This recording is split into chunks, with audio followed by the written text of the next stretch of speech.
Seguimos en una nueva mañana en Cooperativa. El aluvión en el norte fue el 25 de marzo. El doctor Fernando Soto Pinto se fue el 14 de abril al hospital de Copiapó, estuvo ahí hasta el 21 de abril y se fue como voluntario. A partir del momento que llega y se encuentra con esa realidad y ese panorama horrible, sobre todo en el hospital de Copiapó, donde él fue a ayudar, empieza a escribir sus experiencias como una bitácora. Finalmente, cuando él le dice a la gente de allá, ¿qué podemos hacer para ayudarlos? Dice, es contar todo esto que está ocurriendo. Por eso él termina entonces esta bitácora y la publica en el sitio CIPER. Bueno, yo ayer la estaba leyendo y dije, oh, qué interesante, yo quiero hablar con este doctor. ¿Cómo estás? Buenas tardes. Buenas tardes, Cecilia, muchas gracias por tu invitación. Bueno, tú cuentas que el hospital de Copiapó es nuevo, que tiene apenas 1 año de uso y que aún está en construcción en algunas áreas. Así es. Y que, al igual que otras construcciones, con el aluvión, se inundó el subterráneo, el primer piso, justamente donde... Bueno, las áreas más críticas probablemente estaban en esa zona, el servicio de urgencia, esterilización, los pabellones, y como se inundaron los pisos inferiores, -2, -1, todas las salas, calderas, quedó sin caldera, el alcantarillado también se dañó. Esa fue la situación inicial, el hospital quedó sin luz, sin agua los 2 primeros días, por lo tanto tampoco había alimentación para pacientes, funcionarios. Ese fue el caos inicial, digamos. Tú llegas y eso es lo que te encuentras. Yo llegué a la tercera semana con todo el esfuerzo. ¿Sí? Y historia de heroísmo había mucha. El hospital estaba funcionando, pero lo que me llamó la atención fue las condiciones. En ese momento todavía no había ascensores, no había pabellones, se estaba usando un box de procedimiento dental para hacer la cirugía de urgencia. Como no había ascensores, y la UCI en la que yo estuve trabajando, haciendo turno todos esos días, queda en el 5.º piso, todos los pacientes eran subidos y bajados por la escalera, solo gracias al apoyo de los militares. Claro, tú dices, el equipo de TAC funciona, pero no hay ascensores, y como los pacientes se encuentran en los pisos 5 y 6, 5 y 6, deben ser trasladados a mano por las escaleras, tanto para subir como para bajar. Claro, esos recién operados, y si al día siguiente, y normalmente así, hay que hacerle radiografía a un escáner, había que volver a bajar los 5 pisos por la escalera, con todas las bombas, infusión, máquina. O sea, lo que me pareció es que a 3 semanas pareciera lógico pensar que había un plan B, un flujo, un diagrama para el manejo de esos pacientes que permitiera tratarlos con más dignidad de lo que yo vi. Después, por ejemplo, cuenta el doctor, hay agua disponible, le pasó a él en el hospital, pero solo fría. El sistema de alcantarillado está con problemas y al subir y bajar las escalas se huele olor a descomposición. Todo eso a 3 semanas de que había ocurrido. 3 semanas. Las calderas estaban dañadas y por lo tanto evidentemente no había agua caliente. Para pacientes, funcionarios, cirujanos, o sea, todo el que participaba en el hospital. Ahora tú resaltas que la gente intenta hacer que todo funcione, que los funcionarios del hospital mostraron una gran voluntad, dignidad, resistencia, iban a trabajar igual. Historia de heroísmo impresionante. Al día siguiente todos los que tenían que entrar a turno de alguna manera llegaron nadando en el barro y contra la corriente. Personas que perdieron todo, funcionarios que perdieron sus casas, estaban en albergue, no dejaron ni un día de ir a trabajar. Eso era impactante. En ese contexto, insisto, y lo que yo planteé ahí, era una mirada crítica. Bueno, todo el heroísmo que han puesto los funcionarios y todos los voluntarios que han ido y toda la ayuda que se recolectaron, no se condice con esta falta de programación. ¿Dónde está el plan de emergencia? Pregunté yo, ¿dónde está el flujo de derivación de los pacientes? En Copiapó solamente existe el Hospital Regional de Copiapó, el único hospital público, y hay una clínica privada, y son los únicos 2 centros. Pero ¿y la clínica privada cómo reaccionó? La clínica privada estaba en una zona que no fue afectada y estaba funcionante y estaba dispuesta a recibir. ¿Pero recibía pacientes? Había un flujo de pacientes, pero no era lo expedito, no había un convenio, no era un decir mándese y recíbase. Estaba además el hospital de Vallenar, que es un hospital que está nuevo, tiene pabellones, UCI, escáneres, camas suficientes de hospitalización. Entonces la mirada en el sentido crítico que yo hice fue decir, bueno, ¿dónde está el plan B para recuperar la dignidad de las personas? No puede ser que las embarazadas 3 semanas suban caminando del piso 1 al 7º. Sí. Y bajen. Y las condiciones del hospital obviamente ya sin pabellones adecuados, con problemas para el manejo de la esterilización, sin ascensores, hacían, a mi opinión, incluso inviable mantenerlo funcionando. Ahora, ¿cómo te explicas tú esto? ¿Ese exceso de burocracia, ineficiencia? ¿Estaban choqueados por lo que había pasado? Yo creo que fue tal el nivel de la catástrofe, y a 3 semanas uno veía que era evidente que falta mucho trabajo, meses o años para limpiar la ciudad y la región. Que probablemente se perdió el norte y faltó capacidad de sentarse a pensar y a diseñar y programar un plan. Imagínense entonces un hospital después de este aluvión, cortes de luz, tú decías, se mojaron los refrigeradores, se perdieron todas las vacunas, entre otros detalles, ¿no? No se podía poner antitetánica a los heridos, por eso es que llegaban, se enviaron desde Santiago sí, esas había un plan vacunas, que ha sido ¿no? muy exitoso, vacunación antitetánica, para hepatitis, entre otros, sobre todo los voluntarios que empezaron a trabajar en ese ambiente. Después también tú relatas el hecho de que el estado de la ciudad, ¿no? Y este hospital recién remodelado, dices tú, con un costo de varios millones de pesos, que queda inundado bajo 3 metros de agua y barro. Me refiero al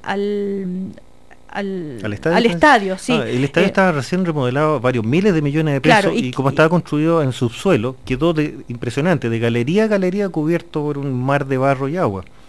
Eso también te impactó mucho. Sí, pensar en cómo se va a limpiar eso es algo... Tú dices que no va a poder ser utilizado en la Copa América ni en los partidos del campeonato nacional, nadie sabe hasta cuándo. Eso es en cuanto al panorama general y en particular al hospital y a tu colaboración. ¿Qué pudiste hacer aquí? ¿Cómo aportaste desde el punto de vista médico? Bueno, ¿pudiste salvar vidas, hacer algo? Yo estuve de turno tratando de estar todos los días, de hecho estuve todos los días, 3 días completos, 24 horas de turno, básicamente para apoyar a los colegas de la UCI, estaban todos reventados, sin perdón a la expresión, muy cansados, y yo creo que esa fue mi contribución. Y de alguna manera esto de llevarlo al papel en una bitácora tuvo que ver con lo que la gente del hospital me decía. Doctor, en realidad, cuando uno le preguntaba qué cosas necesitan, insumos, doctor, por favor, cuente cómo estamos trabajando y y las condiciones que estaban atendiendo la gente por la gente. Ahora, tú también hablas de la falta de médicos, por ejemplo. Tú dices que en la región hay un solo neurocirujano. Bueno, es que ahí nos metemos en un tema mayor, porque... Claro, eso te iba a decir, que independiente del aluvión... Antes del aluvión, ya estaba... en el tema salud ya tenía problemas. O sea, hay un déficit crónico de especialistas. Hay una falta de incentivo probablemente, una política que incentive la llegada de nuevos especialistas. Probablemente los cupos de formación tampoco están destinados prioritariamente a esa región. Llama la atención que en toda la región, por ejemplo, uno no puede hacer una coronariografía como yo ponía en la crónica, y lo que se está haciendo en el manejo de los pacientes cardiovasculares infartados es trombolisis, un intento de disolver el coágulo, pero si no funciona, no funciona, y tú tienes Antofagasta más de 500 kilómetros, a La Serena casi 400. El panorama ya era endeble en términos prácticos del punto de vista médico antes. Faltan muchos especialistas y eso requiere, a lo mejor, aprovechando esta instancia, sentarse a pensar en el ministerio, bueno, hagamos el cálculo del déficit y programemos llegada de especialistas, no sé, 10 por año durante los 5 años, de manera de poder resolver esto. El principal incentivo, además, para muchos profesionales estar allá es económico, y con todo este daño se pierde también. De hecho, tengo entendido que se ha establecido un plan, ¿no?, para pagarles, subir el sueldo a las personas que estén dispuestas a ir a esos lugares y a trabajar en el servicio público, personas, como médicos, auxiliares, en fin. Exacto. El tema de la salud en Chile, en general... son tantas las cosas que se necesitan, en todas las regiones debe haber problemas como el que tú estás relatando. Lo que pasa es que el hecho de que de este aluvión lo pone así como en primer plano, ¿no? Pero es un problema en todas las regiones, particularmente claro, las más alejadas de Santiago. Yo también trabajo en región, así que... ¿Dónde? Yo trabajo en Rancagua. Sí. Y uno en regiones, incluso en Rancagua, estando muy cerca, nada, de Santiago, se advierte la diferencia. Lo atractivo, las condiciones, las destinaciones, la programación que se hace a nivel central de dónde van los especialistas y la política para retenerlo, yo siento que todavía falta estructurarla un poco mejor. Ahora, después de esta experiencia con el aluvión y en el hospital de Copiapó, aparte, ¿no es cierto?, de escribir esto y denunciarlo y decir, miren lo que pasó, curioso Copiapó, repites tú a cada rato, curioso Copiapó, a unos 140 kilómetros, como decías, está el de Vallenar, a nadie se le ocurre llevarlos allá, porque allá hay una unidad de cuidados intensivos, en fin, ¿de qué manera podrías llegar y aportar a las autoridades esta experiencia y esta mirada tuya? Bueno, Yo de alguna manera fue el más visible porque aparecía ahí con la publicación, pero no fui el único que participó en esta mirada crítica, que claro, es fácil hacerla cuando uno viene de afuera y no está contaminado con todo lo que ocurrió. Ya hubo un efecto, de hecho ya hubo una visita de una delegación del ministerio que visitó la semana pasada el hospital y ya se establecieron estos flujos que yo echaba de menos, se estructuró el plan de emergencia, la derivación expedita a la clínica Atacama de Copiapó y al hospital de Vallenar. Ya con eso yo considero que de alguna manera también hubo un aporte de mi parte. Ahora, ¿tú crees que hay personas que tal vez murieron por una mala atención médica debido a estos problemas? A nivel del hospital no me consta, yo siento que la verdad es que el personal del hospital ha hecho una tarea increíble, en condiciones que si uno las mirara y tuviera que hoy día tomar la decisión, al segundo día, si hacer funcionar el hospital, lisa y llanamente lo hubiera cerrado. Y hubiera armado de inmediato un hospital de campaña, a lo mejor adosado al de Vallenar, y ahí haber hecho... claro, siempre es más fácil ser general después de la batalla, pero de alguna manera yo siento que esa es la enseñanza que queda. Ahora, ¿por qué decides irte voluntario inmediatamente y logras un cupo incluso para que te lleven? Porque cuando vi las primeras imágenes, la verdad es que me impactó, como pocas otras veces, y parece que los chilenos nos estamos acostumbrando a las tragedias, pero me pareció que tenía que hacer algo. En el primer momento no podía hacer mucho, evidentemente lo primero que había que hacer era salvar a todos los que estaban en las situaciones más críticas, bueno, rescatar a aquellos que lamentablemente fallecieron, pero yo tenía claro que el tema salud venía inmediatamente, y averiguando las condiciones hospitalarias dije, bueno, donde me pongan, hacer urgencia, policlínico, donde pueda ir, y por intermedio del colegio médico ellos me hicieron el contacto, pude subirme a un avión de la FACH, viajar con un grupo de voluntarios, y hay una pequeña anécdota. La mayoría de ese grupo de voluntarios llegó y yo sabía dónde iba, pero la mayoría le dijeron, qué bueno que vinieron, vean qué hacen.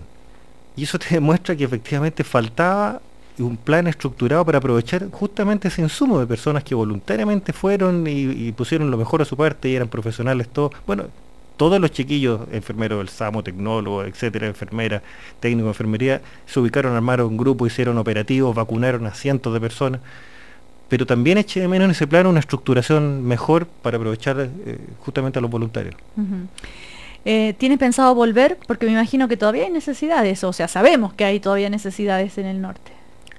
Bueno, yo siento que establecieron un lazo muy fuerte, de alguna manera se traducen en lo que yo escribí. Sí. Es muy probable que vuelva. Yo dejé abierta una conversación con el jefe de la UCI, con Andrés Bujes, y le dije, mira, si más adelante, y por último, ustedes además no tienen toda la dotación completa de médicos de UCI, tienen algún tema, alguna semana que yo pudiera venir a apoyarlo en los turnos, lo haré. Actualmente tú eres jefe de la UCI de la clínica Isamédica de Rancagua, sí. En Rancagua. Por último y breve, ¿cómo crees tú que ha reaccionado el sector privado frente a estas situaciones? ¿Han sido solidarios? ¿Se han ofrecido a ayudar a algo, a aportar algo? Yo creo que el sector privado y las personas han sido extremadamente solidarios. Ahora, en lo local... las personas sí, pero me refiero a clínicas privadas, clínicas que son que tienen grandes recursos, gran tecnología. Sé de algunas cosas estructuradas que han hecho, no sé, la Católica, por ejemplo, que han dado grupos de médicos y otros centros. Localmente, lamentablemente, no hay mucho. Hay solamente una clínica privada pequeña y los demás centros privados están lejos, La Serena, Antofagasta. Bueno, una experiencia, me imagino, muy potente para ti. Tú fuiste director del Hogar de Cristo en Rancagua. Sí, varios años. Varios años, así que tienes una sensibilidad particular con las necesidades de las personas, ¿no? Así que gracias por contar esta experiencia. Gracias, que pueda servir entonces para hacer conciencia. El doctor Fernando Soto Pinto, médico broncopulmonar, entonces que fue a trabajar como voluntario en la tragedia de Copiapó, estuvo ahí en el hospital de Copiapó y relata todo eso en una bitácora que está en el sitio de CIPER Chile. Gracias, que le vaya muy bien. Gracias a ti, Cecilia. Así llegamos al final, ya vienen las noticias del diario de Cooperativa, nos volvemos a encontrar mañana a las 9.